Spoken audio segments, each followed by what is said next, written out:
Teensoon bakka Alaazaar kifilii isaa qabate dhaqxee achi yoo dhaqxu garuu waan biraa argite jechuudha.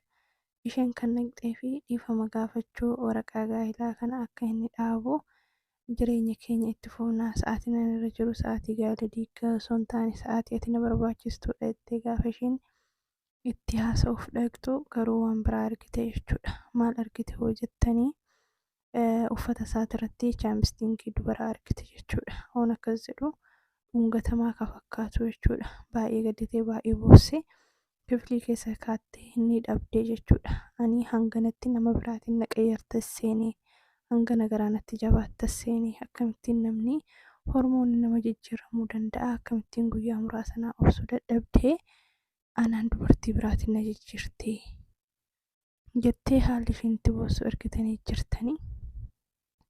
Guyyaa takkitti wanta kanaa sirraa argeen beekuu garuu wannan jedhee haasa'uu hin qabu jettee baay'ee gadditee dhugaa rabbi waan carraa akkanaa namaaf hin kennin jechuudha. Dubartii kamiifuyyuu sa'aatiin ishiin keessa jirtu sa'aatii akkana taatu osoo hin taane sa'aatii boossu osoo hin taane sa'aatii firii ishee taasisuu qabudha jechuudha. Alaazaar innaa nagaa isiniif haa ta'u, nagaa isin irraanfannee nagaaf jaalalli waaqayyoo bakka lafa jirtanitti isiniif haa ta'u. Anis nagaa kootii isinis baganaaf jiraattanii isinin jedha. Amma viidiyocha immoo laayikii, sabskiraaybii, sheerii gochuun irraanfatina. Akkuma argitanii Alaazaarii bobboonuu jammare jechuudha. Teensootti faallaa walii deeman natti fakkaata. Maaliif jennaani gaafa teensoon hin barbaadu jettee isatu kadhataa, gaafa inni hin barbaadu isheetu kadhataa. Kuni gaafii namatti ta'a jechuudha. Annaa yoon akkas jedhu immoo teensoon badii takka illee hin qabdu. Hangar'aatti badeen ishee irratti ari'ee yeroo tokko mormiti waa mormiti malee badeen isheen balleessitee hanga ammaatitti isheerraa mul'ateen takka illee hin argine. Maaliif jennaani teensoon amma sa'aatiin isheen keessa jirtu sa'aatiin namaan akkasitti walii muggottu yookaan ciqiccikii keessa galtu osoo hin taane sa'aatii abbaan manaa ishee Alaazaar jechuudha.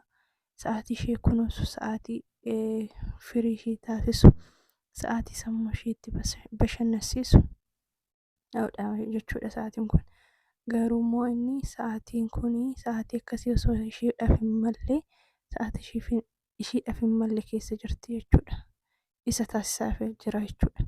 Yoo hanga kamiyyuu teensoon balleessitee bakka diigayyuu barbaade hanga isheen deessuun obsuma da'u biyyaansi baramoo ta'ee ji'a 3 ol ta'uu dandeessi ulfi kuni ishee san duubatti hangamtu akkamitti sa'aatii kanaa waraqaa gaa'ela diigaatti fida.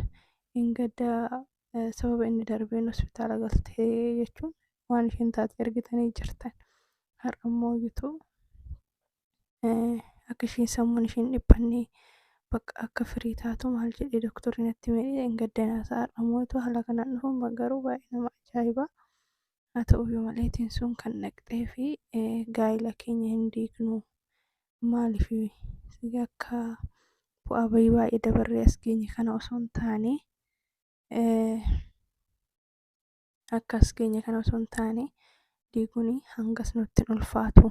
Maaliif dhiifama naaf hin goone ati balleessaa meeqa balleessitee irra deddeebitee dhiifama naa gaafattu ani dhiifama sii godhee meeqan irra darbe ati immoo maaliif garaa natti jabaatte maaliif na hubachuu dadhabde ani waan meeqa si hubadhee waan meeqa danda'ee haadha kee danda'ee hormoonii danda'ee wanta meeqa si wajjin obse akkamittiin ati na hubachuu hin dandeenye jennaani.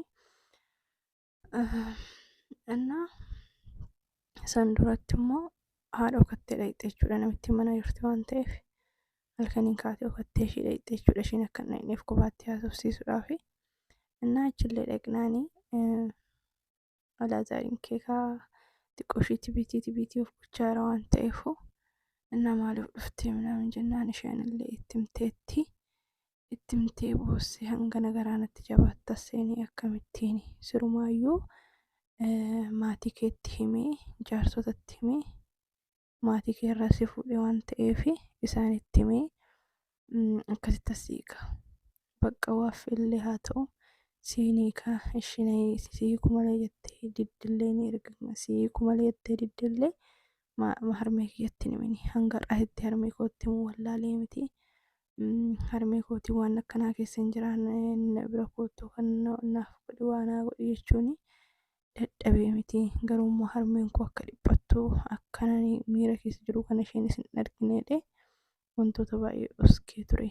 Ammas immoo gadda shimaagilleen yookaan immoo jaarsoliin gadda ergame naaf kenniidhaaf gadda ergame har'a immoo hiikuudhaaf jaarsoliin akkamittiin dhufti wanta kana keessa maaliif nan hubanne miira inni keessa jiru maaliif nan hubanne Alaazaar jettee gadhatte እና dirqamatti himuun kiyya harmeetti illee himuun kiyya nafu kanaafuu immoo sinii kaadhe.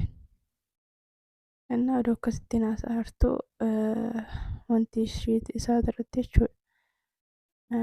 Shaamisi isaa irratti chaampistiin argite maalidha kun jette odoo boos irratti argite maalidha kun jenna hin beekon akkamitti hin beekne maaltu si bira bule kun chaampistiin dubartiiti.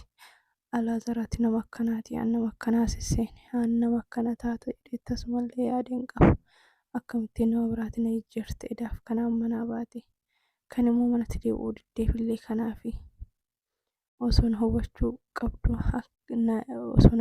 qabdu nama nan hubanne taate hanga akkana ta'uun kee sirriidha jettee boossee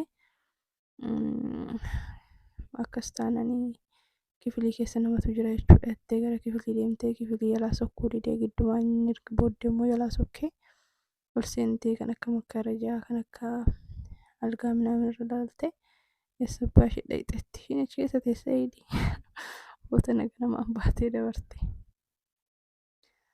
Anna akkamittiin dubartii biraa fiddaa Alaazaar akkanatti sina hini badii kiyya beekee dhiifama hidhee irra deddeebi'ee dhiifama osoo si gaafadhu haqimee kiyyaan sa'aatiin itti jiru kanatti hanga miila irratti kufee si dhiifama si gaafachuu gaheera dhiifama koo maaliif diddaa እና እሺ አናፍ ጀዲ ዩሃፉ አናፍ ዩሃፉ